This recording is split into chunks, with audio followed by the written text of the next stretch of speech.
Support the adventures of Change and Stone by visiting patreon.com/Terrible Warriors.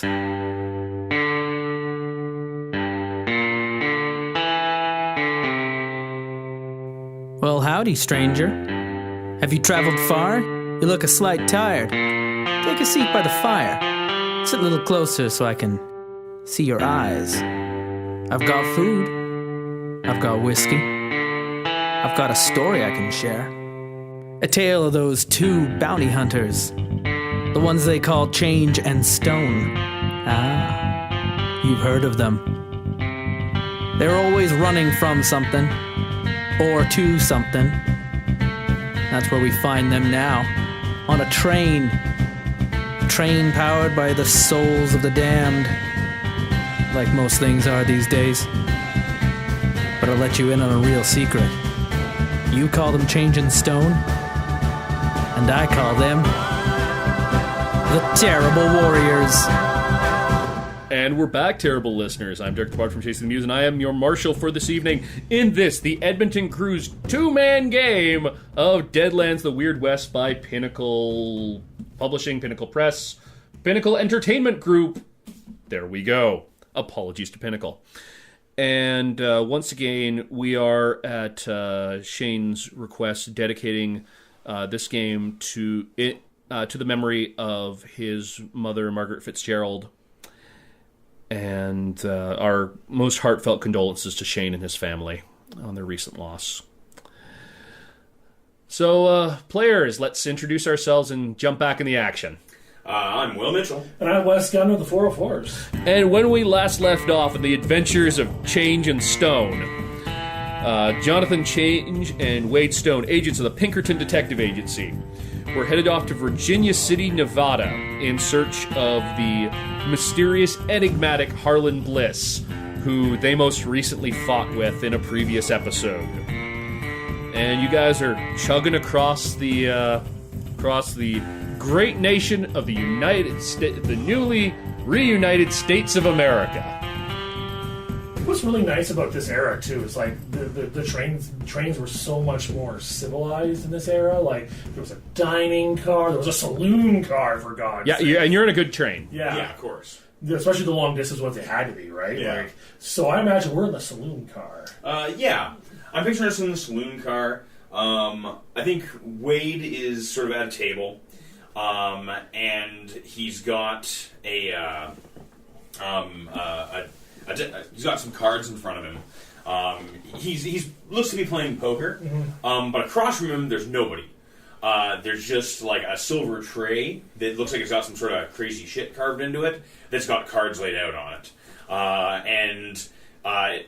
The camera pans to him by himself playing cards, and then it sort of shifts over his shoulder. You can see he's playing with his ghost. Well, the ghost doesn't like you very much. No, he hates my fucking guts. Listen, I just move the cards. I've seen you move things. Mr. Strick says that anything I put on here should be easier for you to fuck about with. Come on. I don't want to lose any more of my money to change. Come on. And the ghost is just staring at you, and its jaw unhinges in this terrible scream that is completely silent. Surely, you gotta have something else to say. You gotta be as sick of this as I am. Enter and Change. So I'm at the cigar bar, right? And I'm like perusing through the various different cigars, buying a nice one with his money. Okay, and the cigar guy, your friend is mighty odd. Yeah, we get that a lot. Do you got any Cubans, Mike? No, would it be Cubans at this point? Probably wouldn't be. Probably not. Cubans would be ridiculously expensive because they'd have to be imported from. I think Cuba is still a Spanish colony. Yeah.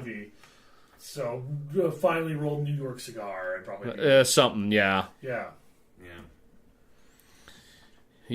And you go through the process. You buy a cigar, and I sit down where you have the ghost, and the ghost poofs out. Like CGI smokes out. Sort of, Stone just kind of gives up and tosses his cards down. Jonathan. Thank you for the cigar.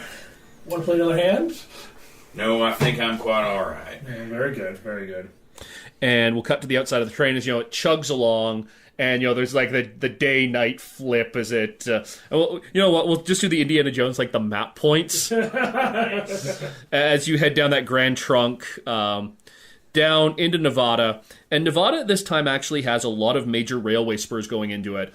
Because at that point in time, 50% of the total gold and silver in the United States was coming out of Nevada. In this case, we're going to say that Nevada produces the same amount of ghost rock. Just, there are huge veins there, and everyone's flocking there. Now, the gold rush and the ghost rock rush will eventually die out. The ghost rock rush won't, because people keep dying, and it's souls. Yeah, incidentally, in this setting, people are literally burning coal made of human souls. It's not good. To be fair, if in the real world we found some sort of amazing hydrocarbon that was made of human souls, I'm pretty sure we'd burn that shit. Could not burn it fast enough. I'd be pumping into my gas tonight. I mean, I have no proof that we don't. Well, I mean, you are pumping dead dinosaurs into your car. Mostly plankton, but fingers crossed a few dinosaurs. That'll show. Anyways. Robot chicken, when... I'm a dinosaur, and when you use fossil fuels, you're keeping my memory alive. And you guys chug into Virginia City. Now, Virginia City is actually a very well built-up town. It has a population of somewhere around 7,000 to 8,000 permanent residents right now, and another 7,000 to 8,000 prospectors, miners, and various employees of the Comstock Mining Company. Cool. Is this, now, it's a pretty built-up city. Is it solely a company town? Or are there interests outside Comstock here? Do we have to change our American dollars for, company script? No. Well, okay. You are not... we're not in a Virginia coal town. Well, here's the thing, is most of the miners are working with company script, but they're also living in company barracks closer to the mine. Gotcha. The city itself is... Right. This is where the miners are coming when they have extra cash to burn. They'll have somewhere to change that company script into actual U.S. American dollars that they'll spend in town and then go back to the barracks. Okay, so there aren't any company barracks here or any of that. No. The employees that are actually living in town are primarily like the accountants, the lawyers, the bosses, that kind of thing. Yeah, exactly. Well, I pulled up some statistics on Virginia City at the time. It had 42 saloons, 42 stores, 6 major restaurants, 3 hotels, and somewhere between about 860-ish and 900 to 1,000 actual houses and apartment buildings in town. For the time period, this is a thriving metropolis. That sounds better than my hometown of Moose Jaw, Saskatchewan now. Yeah. You're from Moose Jaw, one of the silliest named towns in Canada. I know, but great place to grow up. I love it. It's not on par with something like Washington or New York or San Francisco or something like... Actually, I don't think San Francisco exists anymore in this timeline. Yeah, at some point, part of the California coast kind of caved away in an earthquake. But it's a big town for Nevada. Yeah. It's one of the 3 largest towns in Nevada at the time because Las Vegas isn't incorporated until 1905. Yeah, and it's a big town for the West. Here's where I did actual research. But you missed out on which person was president. Death glare. Rocks fall, your character dies. End of game, everyone! Oh, man. Third time this week. Aww. All right. So, it still, though, has dirt roads. The buildings have, off the ground wooden walkways as sidewalks. There are horses and carriages everywhere. Of course, there were no cars yet. But the train station is big and bustling. It's a major hub. And further down the line, it'll have a smaller train depot that they'll drop off for the company barracks and stuff like that before it heads on to Reno. Nice. And then from Reno... Crap, I can't remember where Virginia City is in relation to Reno. Suffice to say, you'll also get people coming through Salt Lake City going down to Sacramento through here, so... I kind of imagine, just as a like an addition. Like there might be like we're walking off the train, and then like on the other platform, you notice there's someone who looks like one of the Children of the Corn people that we like just as like that one of those subtle callbacks to another episode. Yeah. Like we've resolved that in some capacity. Yeah. And then they're still going around, right? Like yeah. And as we head off to get our horses. Perhaps in the background music, there's a Lake of Miss Serena's theme, and we just see like her characteristic like hat like in a crowd somewhere. Yeah. So, are you guys making straight away for the Bucket of Blood Saloon? Or are you making for the Silver Dollar Hotel, where you guys have lodgings already arranged for you? Let's head to the Silver Dollar Hotel first, I think. Yeah, if he's going to set a trap for us, that's where he'll do it. Yeah. Okay, so you go in. This is a moderately nice hotel for the time. Mm-hmm. This isn't top of the line, but it's pretty good. Cool. Out of the 3 hotels, it's certainly number 2. Mm-hmm. Nice. Middle of the road. All right. And so you guys have some bags with you. You have a carpet bag. Each of you has a carpet bag with your basic belongings. You might have... you'll likely have like a duffel bag that has your rifle in it, that has some more ammunition and gear in it. Gun things. Yeah. Cool. So yeah, check in at the desk, see if there's any messages for us. Yeah, you've got a message. There's no name attached to it. Of course not. But it's just a telegram that they got over that gives you a date and a time, and it's yesterday's date, kind of in the morning, for when HB was seen at BOBS. Nice. It's a telegraph. You pay by the letter. That's right. Full stop. Yeah. Okay, so take note of that. And then yeah, has anybody been asking about us? Well, why would they be asking about you, sir? You only just got into town, right? We did. I don't think anyone's been asking about you, sir. Oh, good. Thank you very much. Just making sure that the Pinkerton Detective Agency shows up on the register and such word doesn't get around. Much obliged. No, sir. You kind of slip him $1 under the bar, or probably in this case more like 25 cents or something like that. 2 bits. Yeah. Well, we here at the Silver Dollar Hotel are the soul of discretion, sir. I can tell. And your room is fairly typical of the time. You bring your bags up yourselves. Yeah.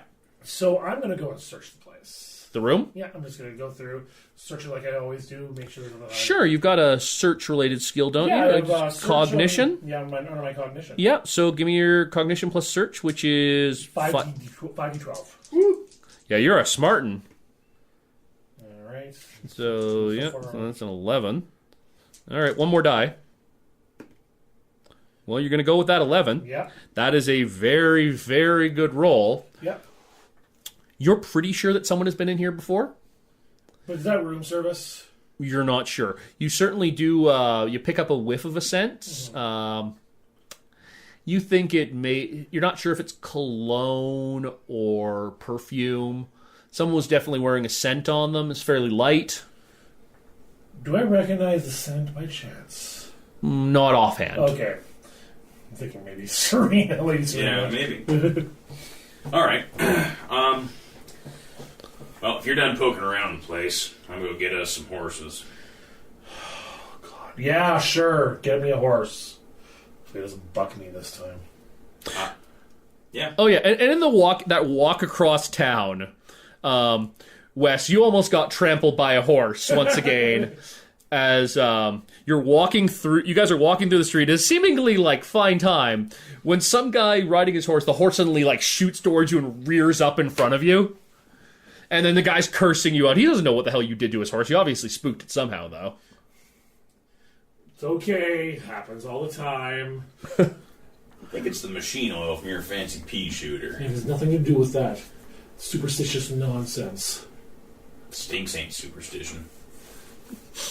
The gun totally wasn't made by a man tormented by an evil spirit. Yeah, that's totally how mad science works in this game. Yeah.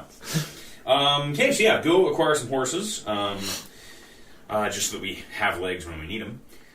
Sure, you're able to... they're not great horses, but...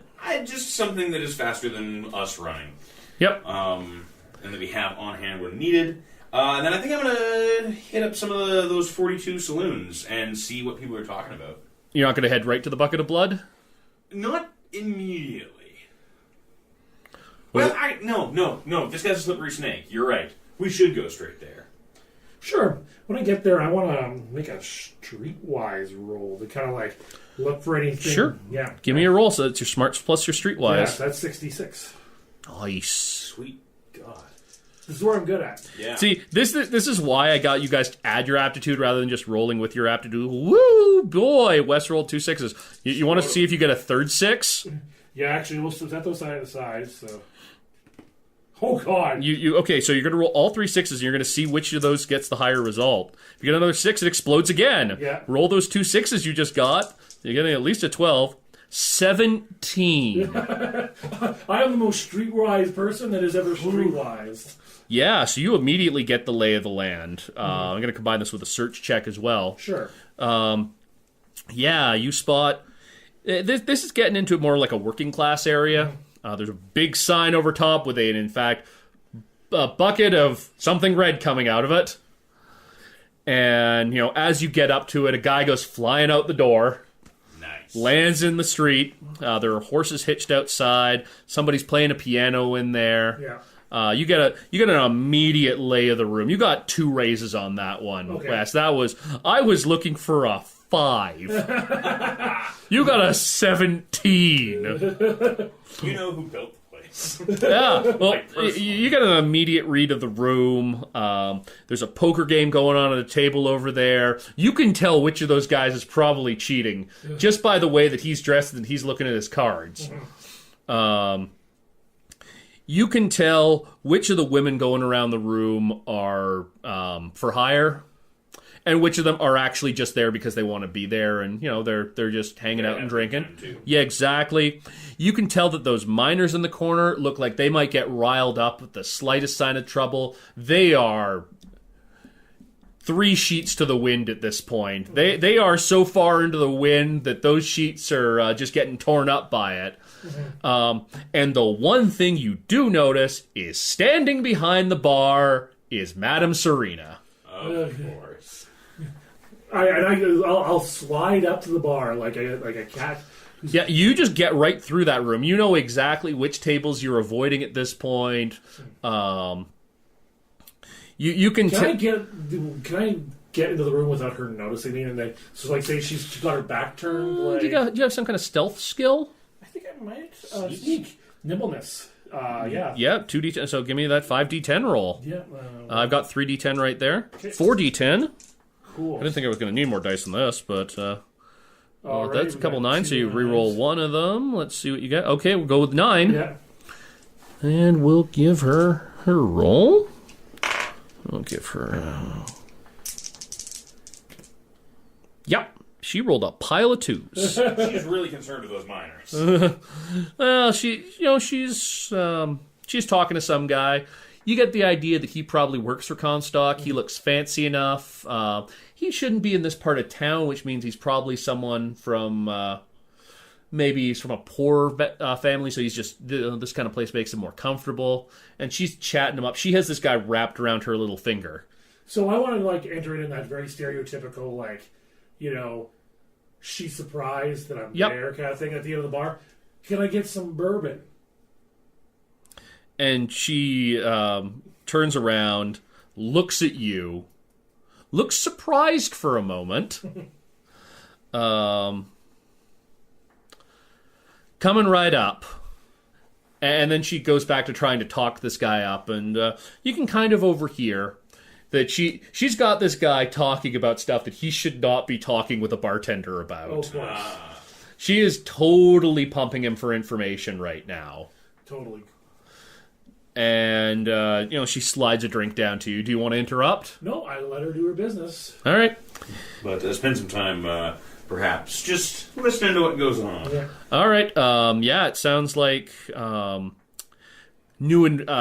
got a new investor of some kind Of course. who's put a lot of money into hitting up what he's referring to as Vein 6. And then, you're listening to that. I'm going to go over to Will. All right, so we got drunken miners in the corner. Yep. We got poker game, various rowdies. Yep. Do I see any sign of Mr. Bliss? No. Of course not. Give me a search check. Yeah, I think I'm gonna do so. That's 3d8 for me. I got a 7. Okay. Once again, John, I was only looking for a 4 or a 5, so 7 will get you. You don't spot Bliss, but you do, and you notice him just out of the corner of your eye as he's going up with one of the girls. Actually, he's not even going up. You actually see him as a door opens for one of the girls leaving. And you see a man that we are going to call Simon Calhoun. Known associate. A known associate of Harlan Bliss. In fact, you recognize Mr. Calhoun is kind of one of Mr. Bliss's muscle guys. We've had run-ins in the past. You've had run-ins with him in the past. And I'm vengeful. You are vengeful. And so, yeah, Stone just kind of, like, clenches his jaw. And you can see the sort of, like, cut that he got in a few episodes back, the nice fresh... Yeah, when you see him up there, it's 12 episodes in. We got to remind you of the guy you fought back in episode 6. Yeah.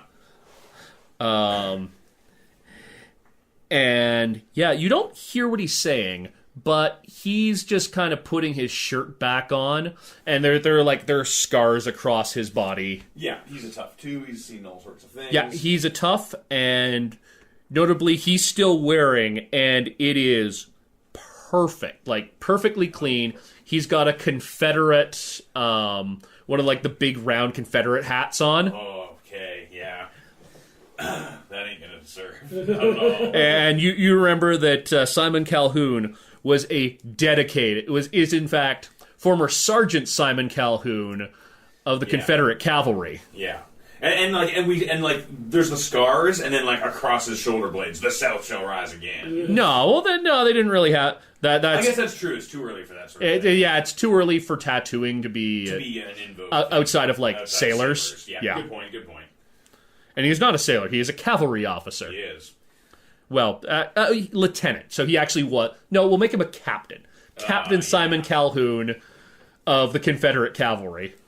Yeah. Well, I'm vengeful, and screw this guy. So Stone's gonna sort of just make his way over to that hallway. That's not going to be too difficult. I mean, most of the girls, even if they see you, are either going to avoid you because you've obviously got murder in your eye, or because they just assume that you're up here to meet. You got a girl. Yeah. And so yeah, I'm gonna go and I'm gonna wait to jump this son of a bitch. Oh, you're gonna wait outside his room? I'm waiting for him to leave, and hopefully he'll make his way to towards the back of the building. And if not, well, we'll see what happens. Okay. So you both got some time passing as you're listening, and he's waiting.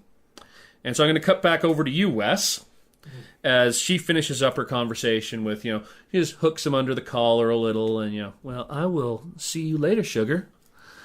And she kind of gives him a little playful push back, and this guy's an easy drunk, so he kind of stumbles a bit and laughs, and but Serena, no, sugar, I got other people I got to deal with here. I'm just a poor girl. I got to make a living too. And he's in a good mood, so he kind of takes it in stride, and he stumbles off, a big grin plastered over his face. Too drunk to even remember the next morning that he just gave away some big company secrets there. Yeah, he basically sold the farm. Yeah. So I wait for her. So yeah, she comes over. She's like, "What the hell are you doing here? They sent you?" Of course they would send me. Of course they'd send you. And where the hell's your partner? Oh, he's a look back. Oh yeah! As you look back, the door opens and Simon Calhoun steps out of the room. He's got a duster on. He's got just slacks. He's still got his cavalry boots on. Of course he does. And he doesn't have a gun holstered to his side. He still has a cavalry saber there. Ooh. And you remember, this guy likes to get in close. He does. And is he pretty much, as he steps out the door, getting a gun to the side, pointed at the side of his head? Yeah, I think he does. So, click Yeah. telegram for Captain Calhoun. That's good. Now, was Stone when he was with the Union? What rank did you have? Because we've established you still got that hat on. Yeah. I don't think he got as high up in the brass. Were you an officer? Were you a sergeant? I think he was a sergeant. You're totally Sergeant Stone. Sergeant Stone. Like, he had a few men under him, but, like, he was by no means, a capital O officer. He was especially still... considering in this era, like, people who were officers were generally from richer families. They went to a separate school, right? The sergeants and the people were like that kind of salt of the Exactly. And you know that Captain Calhoun's family was very wealthy once upon a time, but when the Civil War ended, the Confederacy was broken apart, and the slaves were emancipated, his family lost everything. Yeah. Because they could no longer run their plantation, and he is wiped out. Like, that's why he's working for Bliss now. Yeah. And so he looks over you. Sergeant Stone, I do declare. What brings you to this fine neck of the woods? I expect much the same as yourself. Oh, I don't know, sir. I'm a man in good standing here. They look past my checkered background, and they pour me drinks the same as any man down there. And doesn't that just chap your ass? And he this growly face. Outside. You gonna shoot me in front of all these fine people, Sergeant Stone? I ain't no doctor, and this is no place for an anatomy lesson.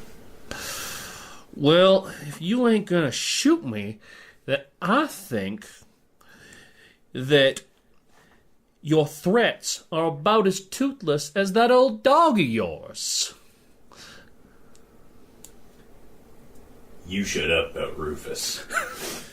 I have to be one of the bar. Oh fuck! Yeah, now we're cutting over to the bar, and you're like, I can't read lips very well, but I swear to God, he just said Rufus. What is that damn fool of your partner doing? Wind up.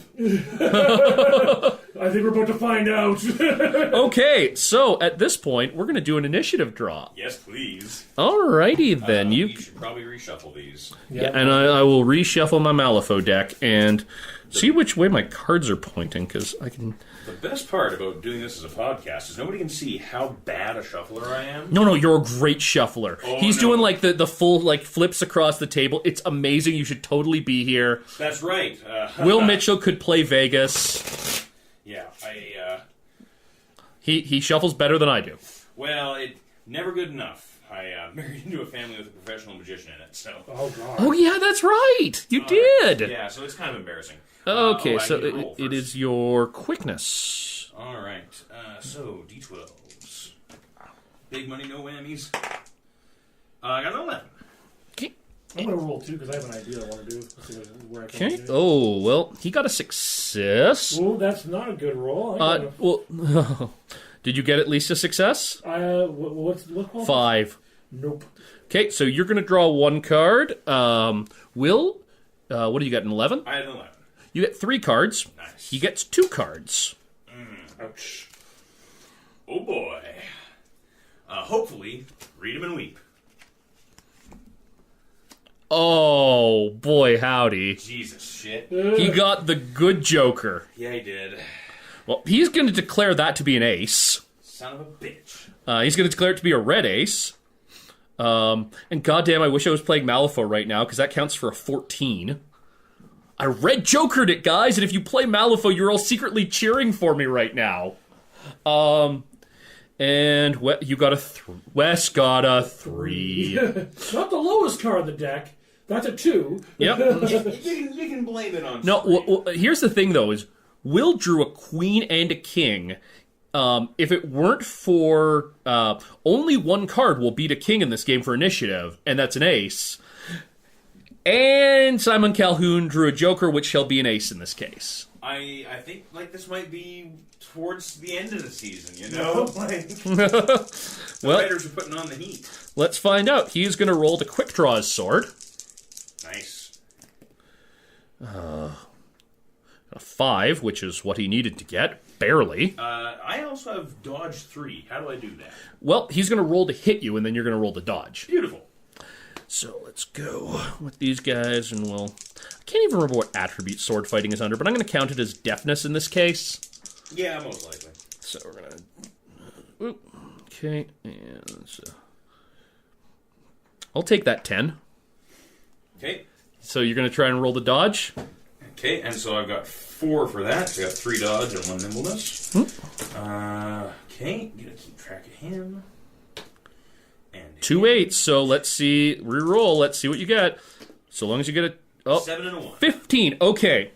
So what happens is, you've drawn back, you're very dramatically drawn back the hammer on your pistol. Let's actually say you didn't draw it back when he stepped out, but now you dramatically draw it back as you can, like he's tensing to fire. Yeah. As you're tensing to fire, his sword comes out, his cavalry saber comes out in like this silver arc. Nice. And he basically flicks it in front of you, and he's trying to take your gun away from you.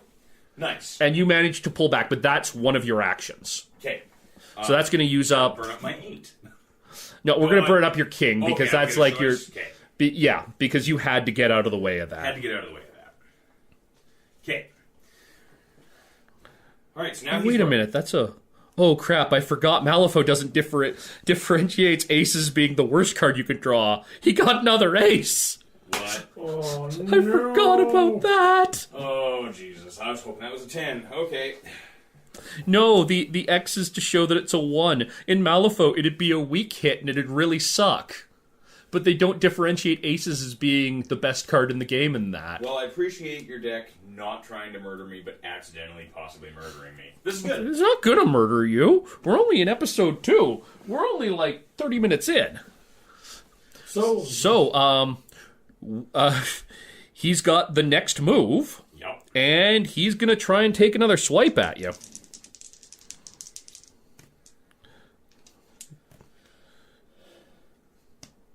Roll the 12. Oh, no. Yep. That's an 18. Oh, boy. Okay, so you have 2 options. One, you can burn another card to try and dodge. Yeah. Or 2, he can hit and you can take the damage. And if it's really bad, you can spend one of your fate chips to try and cancel it out. Well, I've described this character having all these sweet scars. Let's get a new one. Okie dokie. Now, the sword, to be fair, doesn't actually deal that much damage. More if he was on a horse, I'd imagine. Yeah, well, he'd also get a bonus to... No, you know what giving him a horse actually does is it lets him pick where he's wounding you. Oh, cool. So actually, let's figure out where he hits you. 19. Can I get the chart? I believe he's going to hit you in the upper torso. Upper guts. Upper guts. So he's going to... Yep. Let's go a little... 11. It's amazing what you can do with one lung. 16.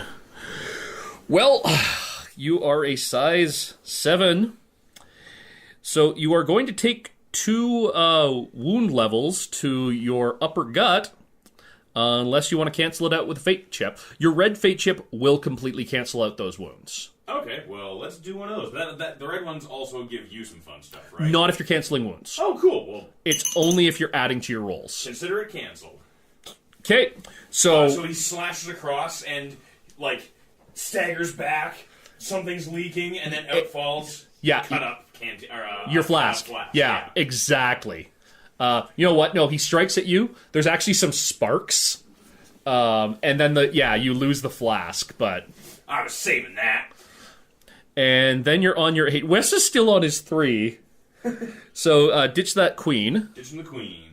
Oh, wait, no, because you didn't dodge. You still got your action. Yeah. You still got your action. Take it, boy. I'm going to take this queen. Okay. Now, the Bucket of Blood, there's no posted rulings or anything about don't shoot people here. They'd really prefer you don't. Obviously, they prefer. I mean, to be fair, you may have drawn on him first, but he did attack you. He absolutely did. And at this point, people are starting to react. Of course, no court in the land would ever possibly convict me. I'm just debating if I should punch him in the head or if I should shoot him. I'm a gunslinger. I'm going to shoot him. Okay. This snake in the grass deserves it. Give me a roll. So I need 60-10. Oop, oop, oop. Yep. Okay. Herp-de-derp. Herp-de-derp. Okay, none of those are too electrifying. Okay, I got a 9. Okay, well, it's not going to get your raise, but it will hit.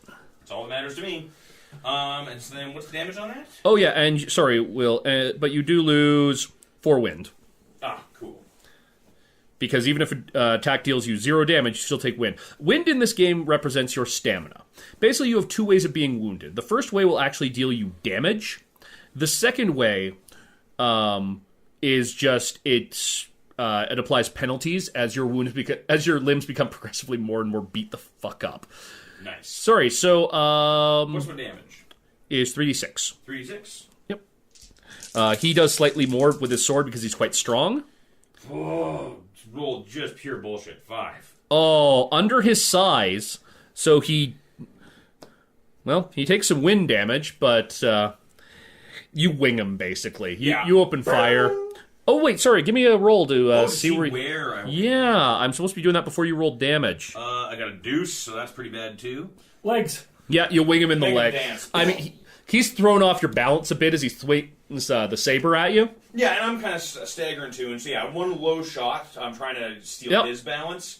And yeah, it skids along the side of his nicely polished cavalry boot, hits a spurt, makes it spin. Yeah, and you got that 8 to spend as well. When in doubt, now that I'm already at the hip, I'm going to shoot from the hip. All right, give me another roll. Okay. Another fistful of d6s. That's also not very inspiring. That's more like it. 17. 2 raises! Oh, man. Yeah, okay. That's going to be quite... Let me just remember what the...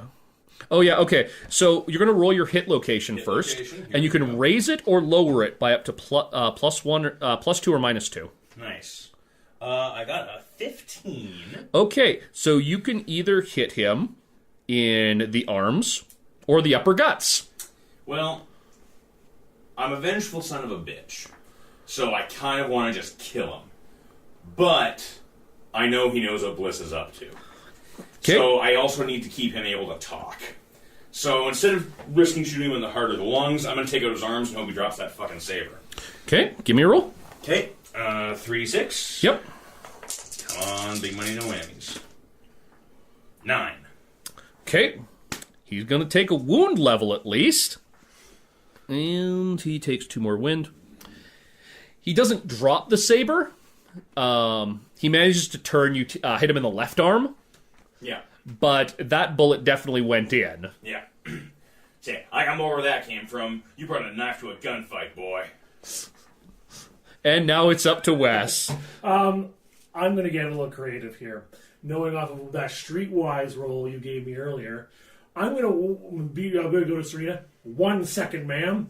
And she probably recognizes this, like, oh, fuck. Yep. Hashtag 1 second, man. Like, I kind of imagine our dynamic is, like, you're, like, the shooty guy. I'm the one who actually causes all the chaos and pandemonium, For right? sure. Like, so I go up to the table where they were playing poker, and I reach back the guy's arm that's cheating, and I'm like, and I go, hey, guys. Okay, give me a, do you have fighting?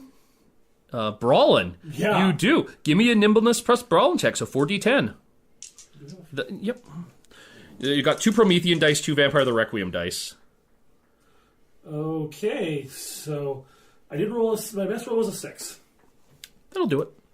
And so I'm like, you don't walk over, you dash over, and just as he's got his hand free as he's sipping his drink, and you literally just pull it back. and I go, this guy is with that guy. I'm gonna let you make a second check. Let's see. Bluff? Yeah. Okay, that's Give me your 5d6. smarts plus bluff. Fun. That's 46 at least. There we go. There's a 6 in there, and well, give me one more roll just to see if you get a 6. Another 6. No. Okay, so 10. 10. Oh, bam. So in the next round, these guys are artificially going to get their own initiative as this fight's about to... you're about to cause a massive bar brawl. Yes. Delicious. And we're going to roll and draw for the next round. Okay.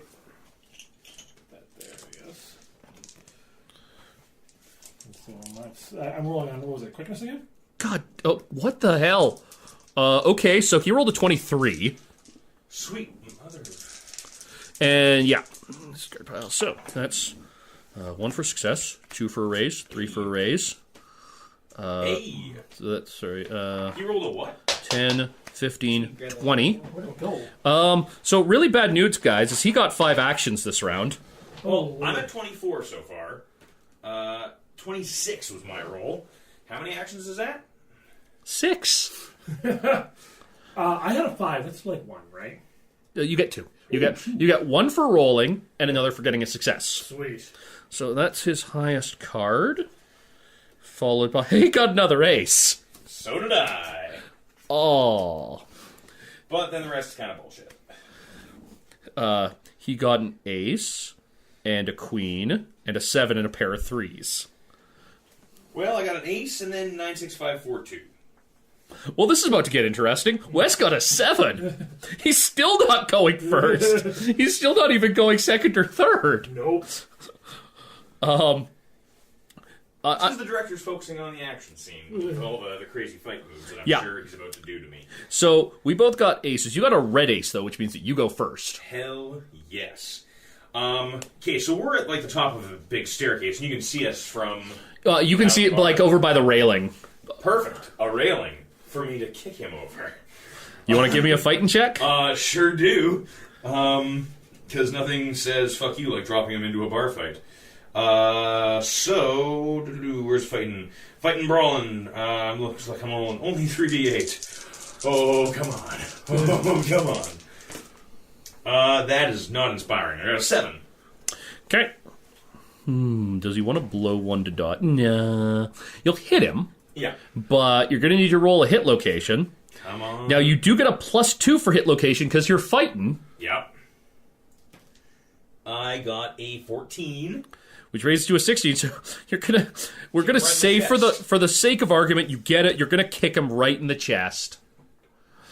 And yeah, let's roll your damage. What is your vigor? My vigor is 2d6. That's what you're gonna roll. Beautiful. You don't do a whole lot of damage when you're fighting. That's because that's not my job. I'm a shooter. I do 6 damage. Okay, yeah, you get 1 boot into him. Yep. He's gonna do his thing though. He's gonna try and grab your boot. Oh, please. Both over the railing. Both over the railing. Right through the poker table. Oh, of course. Better that than a pool table. One of those will hit, and then we'll get this. Okay, we're gonna go with the 7. Yeah, he's gonna grab hold of you. Yay!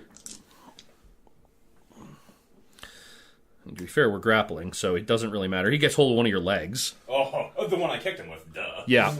Oh, wait, no, sorry, that goes up to... He gets you around the waist, because it goes up to lower, to your gizzards, your lower guts. He grabs my belt.